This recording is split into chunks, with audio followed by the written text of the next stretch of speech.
સુસ્વાગતમ મિત્રો. ધોરણ 10ના ગણિતમાં દ્વિઘાત સમીકરણ પ્રકરણમાં આજે આપણે આપેલું સમીકરણ એ દ્વિઘાત સમીકરણ છે કે કેમ તે ચકાસવા માટે એક ઉદાહરણ લઈએ.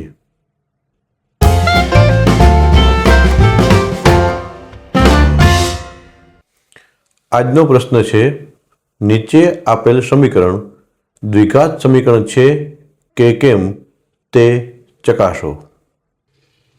સમીકરણ આપેલું છે x² - 2x is equal to -2 into 3 - x. આ સમીકરણ એ દ્વિઘાત સમીકરણ છે કે કેમ તે ચકાસવાનું છે. તો ચાલો શરૂ કરીએ. સૌપ્રથમ અહીં સમીકરણ આપેલું છે x² - 2x is equal to -2 into 3 - x. માટે x² યથાવત, -2x યથાવત is equal to -2 into 3 - 6 -2 into -x plus 2x.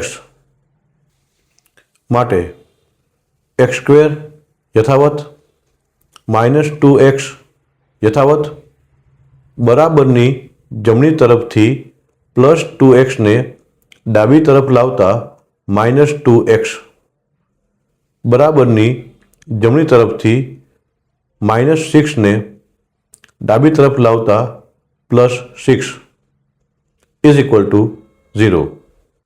માટે x² યથાવત, -2x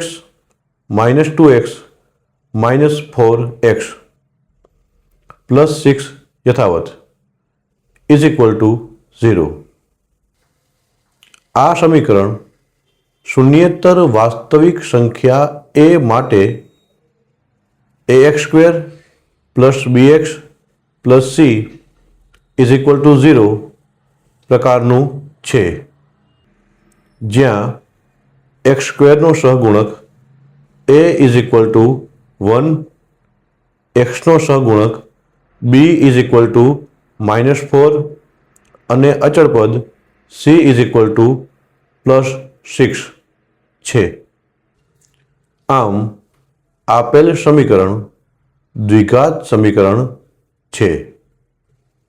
આ રીતે આપણે આપેલ સમીકરણ એ દ્વિઘાત સમીકરણ છે કે કેમ તે સરળતાથી ચકાસી શકાય છે. આભાર.